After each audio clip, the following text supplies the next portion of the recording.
कक्षा 12 बायोलॉजी के hello students, bio study channel में आपका स्वागत है। आज हम कक्षा 12 बायोलॉजी के मानव स्वास्थ्य और रोग विषय पर बात करेंगे। मानव स्वास्थ्य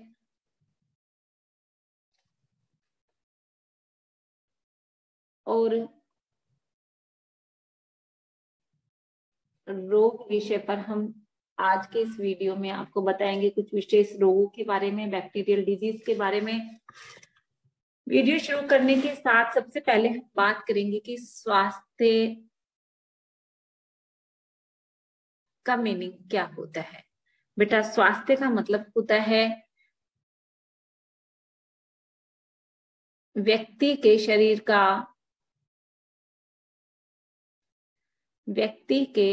शरीर का बाह्य वातावरण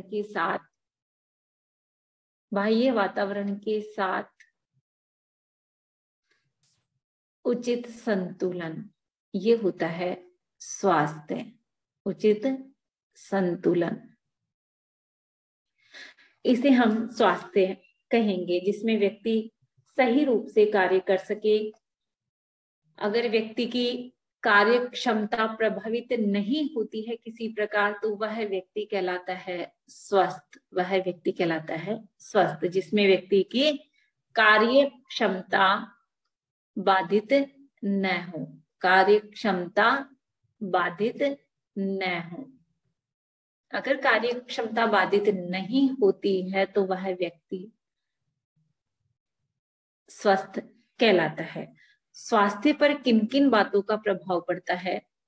स्वास्थ्य पर किन किन बातों का प्रभाव पड़ता है? तो बेटा, प्रभाव के बारे में हम बात करें तो सबसे पहले आनुवंशिक विकार की हम बात करेंगे।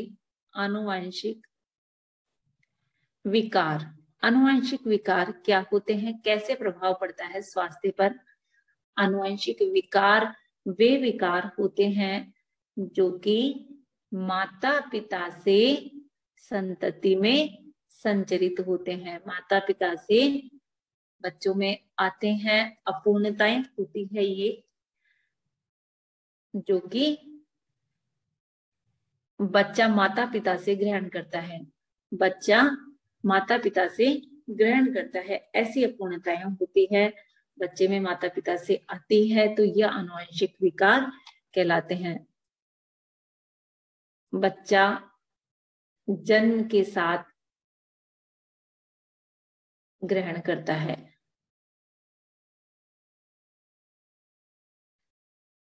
बच्चा जन्म के साथ ग्रहण करता है, तो ये आनुवंशिक विकार कहलाते हैं। नेक्स्ट है संक्रमण।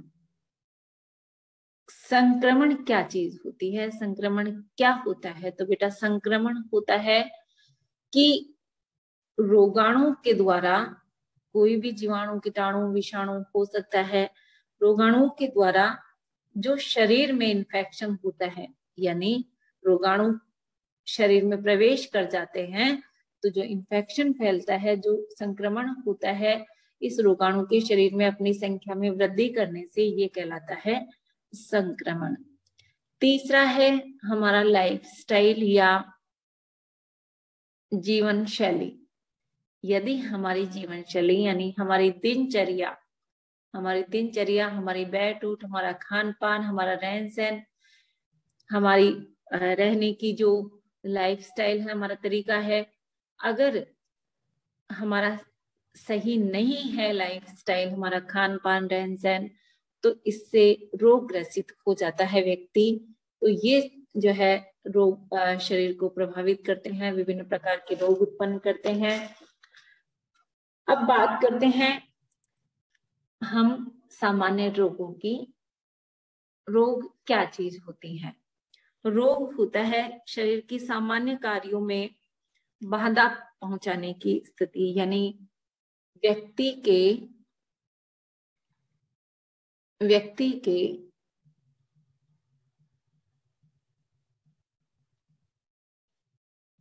सामान्य कार्यों में होने वाली बाधा, होने वाली बाधा, ये रोग की स्थिति होती है बेटा। व्यक्ति, दूसरे शब्दों में व्यक्ति की जो क्रियात्मक अव्यवस्था है या पोषण की अल्पता है या आनुवंशिक गड़बड़ी है, ये किसी न किसी रूप से शारीरिक, मनोवैज्ञानिक और सामाजिक स्थिति में व्यवधान उत्पन्न करती है। व्यक्ति की शारीरिक, मानसिक,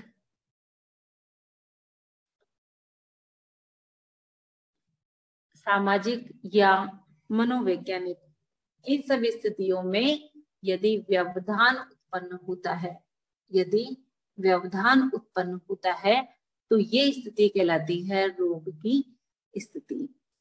रोगों को हम दो समूहों में बांट सकते हैं। दो समूह कौन कौन से? एक होते हैं जन्मजात रोग, जन्मजात रोग। जन्मजात रोग कौन से होते हैं बेटा? जो कि आनुवंशिक डिजीज होती है, जो रोग जन्म के समय ही विद्यमान, जन्म के समय से विद्यमान रहते हैं।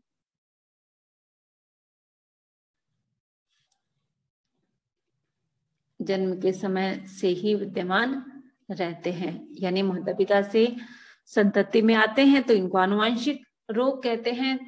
दूसरे हैं उपार्जित या अक्वायर्ड डिजीज,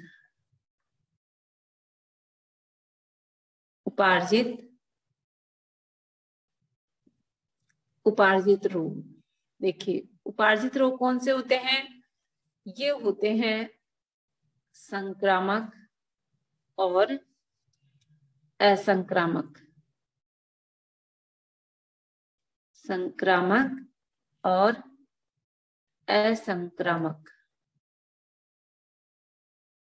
संक्रामक रोग कौन से होते हैं बेटा?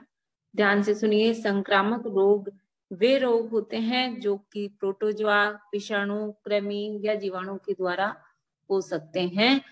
लेकिन विशेष बात क्या ध्यान रखनी है कि जो एक व्यक्ति से दूसरे व्यक्ति में संचरित हो सकते हैं, जो संचरित एक व्यक्ति से दूसरे व्यक्ति में संचरित होते हैं, ये होती है संक्रामक रोगों की श्रेणी। ये विषाणु द्वारा उत्पन्न हो सकते हैं, जीवाणु के द्वारा हो सकते हैं, कृमि के द्वारा हो सकते हैं। ये ऐसी डिजीज है बेटा जो कि भोजन के द्वारा, पानी के द्वारा, वायु के द्वारा संचरित होते हैं एक व्यक्ति से दूसरे व्यक्ति में और पूरे समुदाय में फैल जाते हैं। असंक्रामक रोग कौन से होते हैं? असंक्रामक रोग वे रोग होते हैं जैसे कि व्यक्ति विशेष तक सीमित रहते हैं, व्यक्ति विशेष तक सीमित रहते हैं। ये जैसे कि पोषक न्यूनता है, पोषक न्यूनता, या पर्टिकुलर कोई अंग कार्य करना बंद कर दे, अंग कार्य करना रुक जाए, इस तरह के रोग होते हैं। तो चलिए, ये रोग हो गए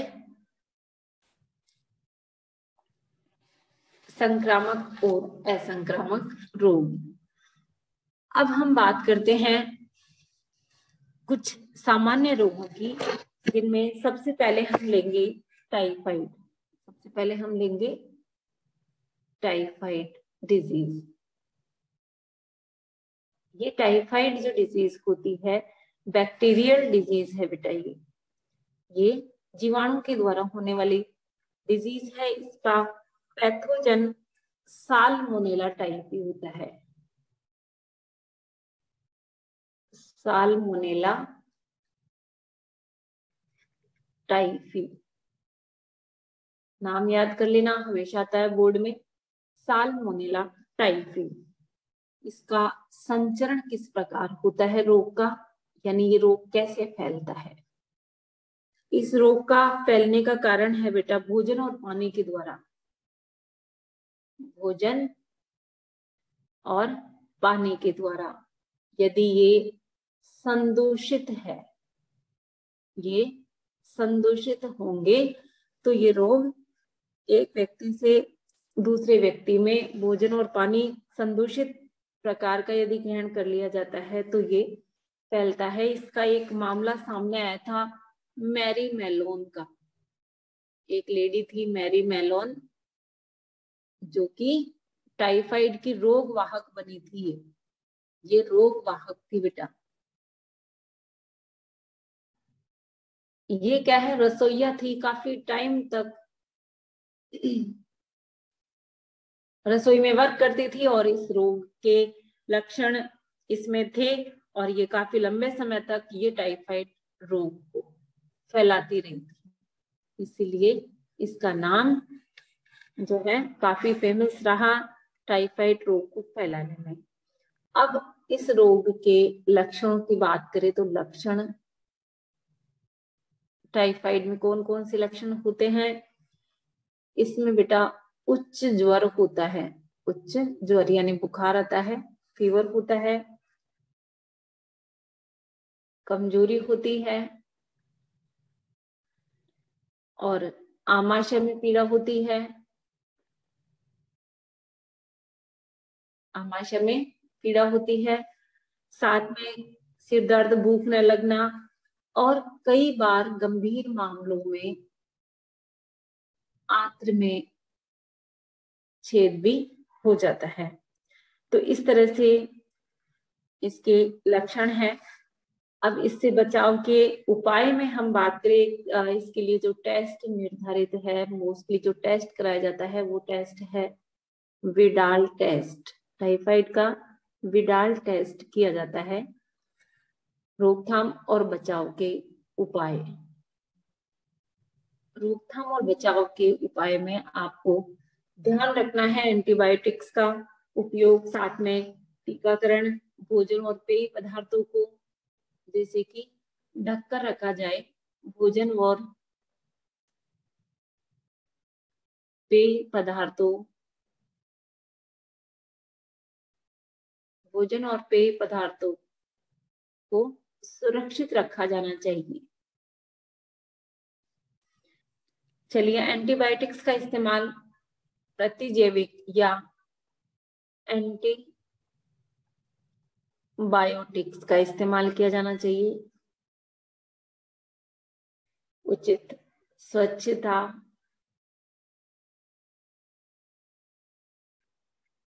और रख रखाव।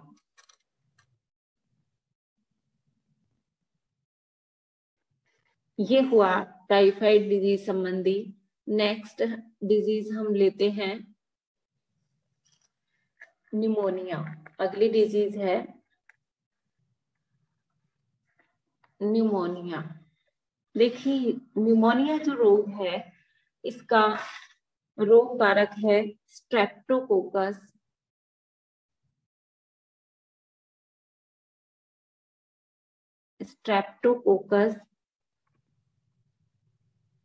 निमोनी और हीमोफिल्स इन्फ्लुएंजा भी है इसका रोग कारक या पैथोजन।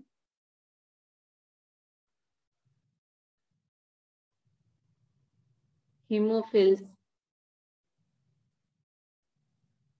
इन्फ्लुएंजा, हीमोफिलिया निमोनिया जो रोग है बेटा, ये भी एक बैक्टीरियल डिजीज है, यानी जीवाणु से होने वाली डिजीज है। इसमें मेनली लंग्स जो होते हैं, यानी फुफ्फुस के जो वायु कोष्ठ होते हैं वो संक्रमित होते हैं। इसका शरीर के कौन से भाग पे प्रभाव पड़ता है? वायु कोष्ठ पे। वायु कोष्ठ संक्रमित होते हैं। वायु कोष्ठों में क्या होता है? वायु कोष्ठ में तरल भर जाता है, यानी लिक्विड फॉर्म पदार्थ, श्लेष्मा जैसे पदार्थ भर जाते हैं इसमें, जिससे सांस लेने में कठिनाई होती है। चलिए हम लक्षण की बात करते हैं। तो सबसे पहले तो कि व्यक्ति को सांस लेने में तकलीफ महसूस होती है।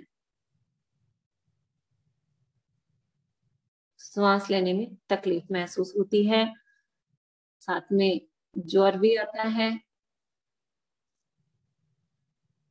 ठंड भी लगती है,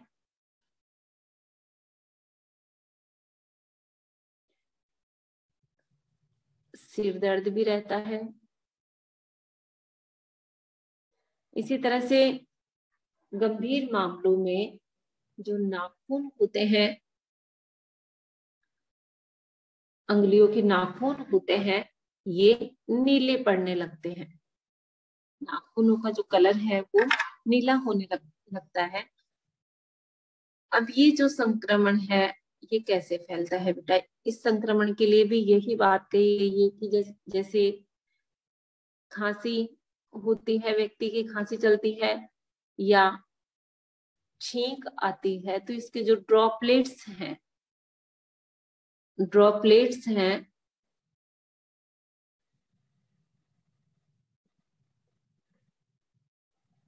ये ड्रॉपलेट्स एरोसोल के रूप में सांस से व्यक्ति के किसी दूसरे व्यक्ति के, स्वस्थ व्यक्ति के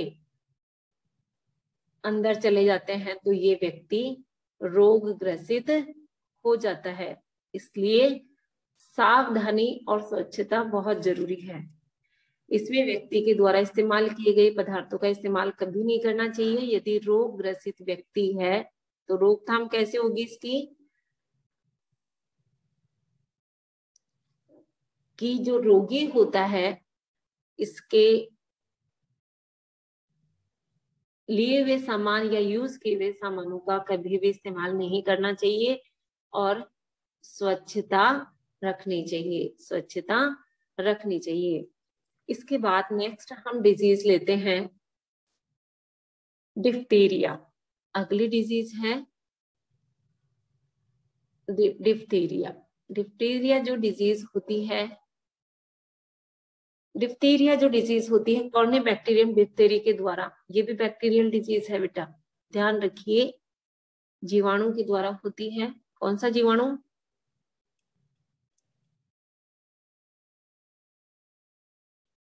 Corynebacterium diphtheriae. Corynebacterium diphtheriae disease के रोगजनक के द्वारा ये रोग होता है। मोस्टली 1 से 5 साल के बच्चों में होता है, यानी छोटे बच्चों में ये रोग फैलता है। इसकी अवधि होती है लगभग 2 से 4 दिन। रोग के लक्षणों की हम बात करें कि इसके कौन कौन से लक्षण हैं, तो देखिए बेटा, इस रोग में क्या होता है, इसमें हल्का ज्वर रहता है, इसमें बुखार रहता है हल्का, साथ में जो झिल्ली होती है अपने जिसको कहते हैं गले के अंदर जो श्लेष्मा का आवरण पाया जाता है नाक से, तो ये जो सांस लेने वाली कंडीशन है, गले में दर्द वाली शिकायत है, जैसे ये होने लगती है, गले में दर्द होने लगता है। और जो झिल्ली होती है ये थोड़ा वायु मार्ग को अवरुद्ध करने लगती है, कठोर होने लगती है। झिल्ली जो है वायु मार्ग की कठोर होने लगती है और ये इस मार्ग को अवरुद्ध करने लगती है, और जब अवरुद्ध करने लगती है तो सांस लेने में भी कठिनाई होती है और इस कंडीशन में व्यक्ति की मृत्यु हो सकती है। अब देखिए इसके रोकथाम के उपाय। इस रोग को किस तरह से रोका जा सकता है? इसमें शिशु को डीपीटी का टीका जरूर लगाना चाहिए। पहली बात, वैक्सीनेशन होना चाहिए। दूसरी बात, व्यक्ति के द्वारा यानी बच्चे के द्वारा जो निस्तारित यानी निस्तारण अच्छे से होना चाहिए। जैसे बच्चे का थूक है या कफ है या जो स्राव है, इनका निस्तारण अच्छे प्रकार से होना चाहिए। और एंटीबायोटिक्स चिकित्सक की देखरेख में दी जानी चाहिए। एंटीबायोटिक्स का इस्तेमाल होना चाहिए जो कि उचित सलाह के द्वारा होना चाहिए, यानी चिकित्सक की देखरेख में होना चाहिए। चलिए नेक्स्ट है पेचिस। ये भी बैक्टीरियल डिजीज है। आज हम बैक्टीरियल डिजीज पे चर्चा कर रहे हैं बेटा, इसलिए बैक्टीरियल डिजीज आज आपको इस वीडियो में क्लियर करनी है। बैक्टीरियल डिजीज में पेचिस मोस्टली ई कोलाई या शिगेला की स्पीशीज के द्वारा होती है। शिगेला की स्पीशीज के द्वारा होती है। ये जो रोग है इसका पेचिस का संचरण कैसे होता है? पेचिस का संचरण डायरिया डिजीज होती है बेटा। ये भी संदूषित यानी कंटामिनेटेड आहार और पेय पदार्थ, आहार और पेय पदार्थों से होती है।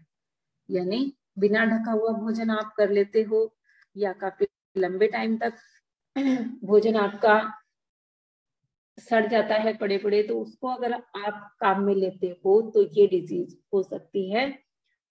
अब इसमें लक्षण देखिए, डायरिया जो डिजीज होती है इसमें वॉमिटिंग भी होती है और बार बार सोच जाने की स्थिति बनती है। इसमें उल्टियां भी होती है इस डिजीज में और जल्दी जल्दी इसमें व्यक्ति सोच की कंडीशन होती है। साथ में आमाशय में बेटा ऐंठन चालू हो जाती है। आमाशय में ऐंठन यानी पेट में ऐंठन चालू हो जाती है इस तरह से, और साथ में बार बार सोच जाने से व्यक्ति की बॉडी में निर्जलीकरण की समस्या आती है। निर्जलीकरण का मतलब होता है डिहाइड्रेशन, पानी की कमी हो जाना, और पानी की कमी से व्यक्ति की कई बार मृत्यु तक भी हो सकती है क्योंकि बॉडी में पानी की कमी हो जाती है। अब है बचाव और उपचार। चलिए बचाव की बात करें हम तो ORS का घोल आप देते रहते हो बच्चों को, पिलाना चाहिए। ध्यान रखिए बचाव और उपचार में कि पहली बात, कटे हुए फल सब्जियां, कटे हुए फल सब्जियां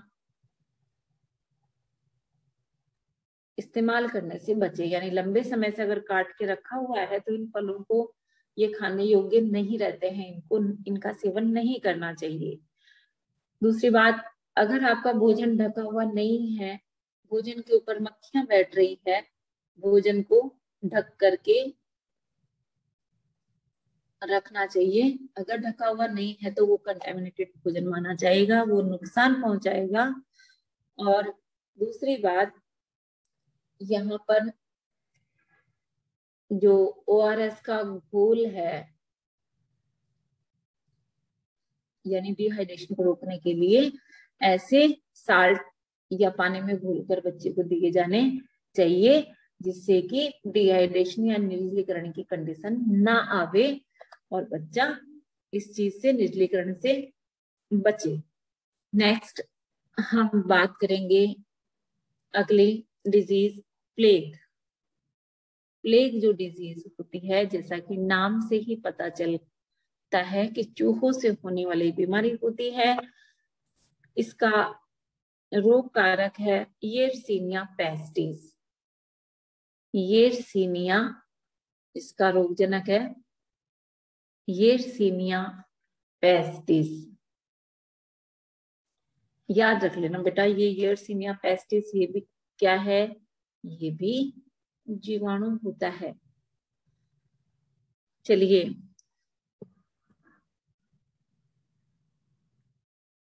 किसके द्वारा हो रहा है? येरसीनिया पेस्टिस के द्वारा।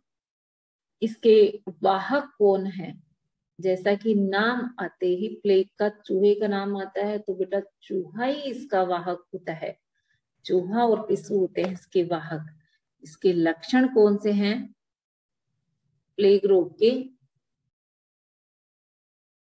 रोग के कौन से लक्षण है। चलिए रोग लक्षणों में हम देखते हैं, इसमें व्यक्ति के ज्वर उत्पन्न होता है। पहली बात, सिर में दर्द होता है, यानी हेडेक हो जाता है, सिर में दर्द रहता है। साथ में लसीका पर्व फूल जाते हैं, नोड्स होते हैं, लसीका पर्व जिनको कहते हैं, ये लसीका पर्व फूल जाते हैं। और व्यक्ति की इम्यूनिटी यानी प्रतिरक्षा कम हो जाती है, प्रतिरक्षा कम हो जाती है। और इस तरह से व्यक्ति को काफी परेशानी का सामना करना पड़ता है, इम्यून पावर बिल्कुल कम हो जाता है, कई रोग लगने लग जाते हैं। बचाव और उपचार की बात करें हम तो देखिए, बचाव और उपचार में हम कह सकते हैं कि चूहे और पिस्सू को नष्ट करने की कंडीशन आनी चाहिए। चूहे व जो पिस्सू रोग फैलाते हैं इनको नष्ट किया जाना चाहिए। दूसरी बात, इसके लिए कीटनाशकों का उपयोग किया जा सकता है, BHC का इस्तेमाल किया जा सकता है, सीमित मात्रा में DDT का इस्तेमाल किया जा सकता है। और अगर हम दवा की बात करें तो बेटा दवा इसमें टेट्रासाइक्लिन औषधि दी जाती है, टेट्रासाइक्लिन औषधि दी जाती है, टेट्रासाइक्लिन औषधि दी जाती है इस रोग में।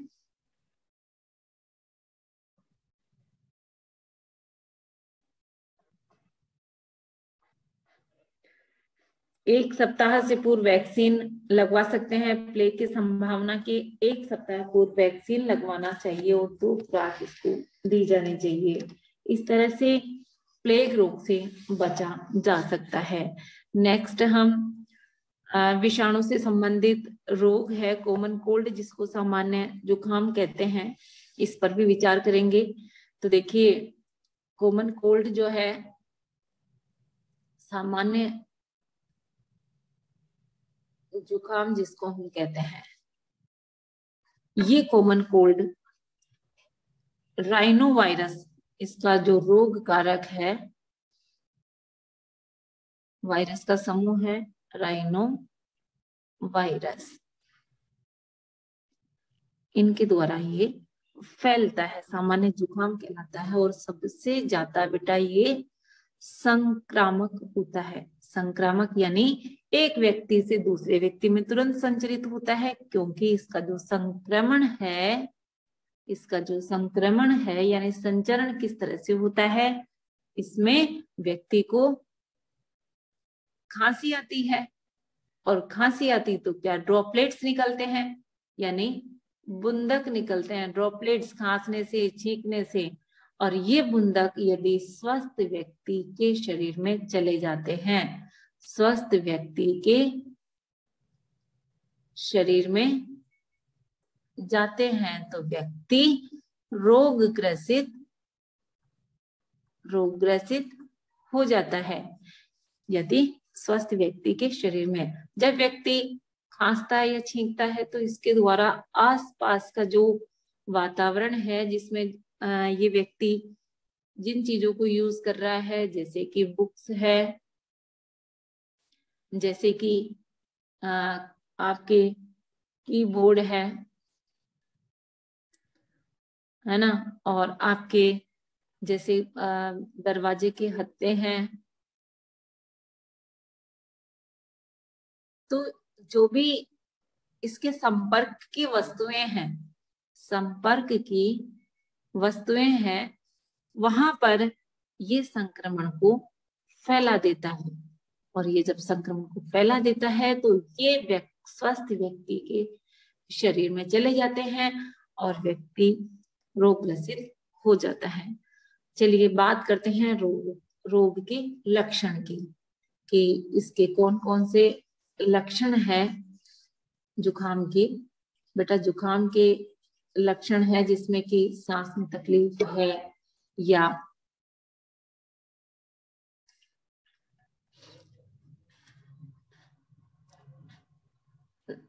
लक्षणों में हम कहेंगे नासीय संकुलता, यानी नेजल पेसेज होते हैं, यहाँ इन्फेक्शन होने लगता है नाक की झिल्ली में। दूसरा कंठदाह, कंठ जलने लगते हैं। कंठदाह का मतलब होता है गले में जलन होना। और आवाज में भारीपन आना, फटी आवाज, आवाज बदलने लगती है। जुकाम में आवाज बदलने लगती है। थकावट, सिर दर्द, थकावट है, सिर दर्द है, ये जुकाम के लक्षण होते हैं बेटा। हल्का हल्का दर्द रहता है, हाथ पैरों में दर्द होना। और ये जुकाम वाली जो स्थिति है मोस्टली 3 से 7 डेज तक रहती है। इस तरह से ये जो जुकाम वाली राइनो वायरस ये के द्वारा ये फैलता है, संक्रामक डिजीज है, कॉमन कोल्ड के नाम से ये जाना जाता है। चलिए अगली डिजीज हम लेते हैं मलेरिया। मलेरिया डिजीज ये बेटा प्रोटोजोआ के द्वारा होती है, प्रोटोजोआ के द्वारा होती है। और प्रोटोजोआ भी कौन सा प्रोटोजोआ है, नाम है इसका प्लाज्मोडियम। प्लाज्मोडियम, प्लाज्मोडियम की बहुत सारी स्पीशीज है, ध्यान से सुनिए। प्लाज्मोडियम की बहुत सारी स्पीशीज है, जैसे कि प्लाज्मोडियम वाइवेक्स, जैसे कि प्लाज्मोडियम आवेल, जैसे कि प्लाज्मोडियम मलेरी, जैसे कि प्लाज्मोडियम फैल्सीपेरम,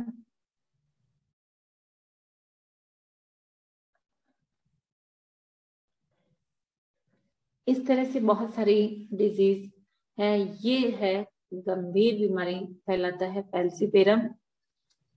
प्लाज्मोडियम फैल्सीपेरम के द्वारा मैलिग्नेंट नामक घातक रोग होता है, दुर्दम जिसको कहते हैं। ये जो है प्राइमरी होस्ट और सेकेंडरी होस्ट मनुष्य और मच्छर में अपना एनाफिलीज, फीमेल एनाफिलीज मच्छर में, मॉस्किटो में अपना जीवन चक्र पूरा करता है। जो इसकी प्लाज्मोडियम की स्पोरोजोइट कंडीशन होती है, सबसे ज्यादा संक्रामक होती है स्पोरोजोइट। ये स्पोरोजोइट कंडीशन बहुत ज्यादा संक्रामक अवस्था होती है जो कि रोग फैलाती है। मलेरिया में जो प्रोटोजोआ प्लाज्मोडियम के द्वारा ये जो डिजीज है ये किस तरह से फैलती है, इसकी पूरी लाइफ साइकिल हम अगले वीडियो में पढ़ेंगे। तो आपने चैनल को सब्सक्राइब नहीं किया है तो गाइस चैनल को सब्सक्राइब करें, लाइक करें, शेयर करें और कमेंट बॉक्स में कमेंट लिख करके बताएं। कमेंट लिख करके हमें बताएं कि वीडियो आपको कितना समझ में आया। Thanks for watching. Okay guys, thanks.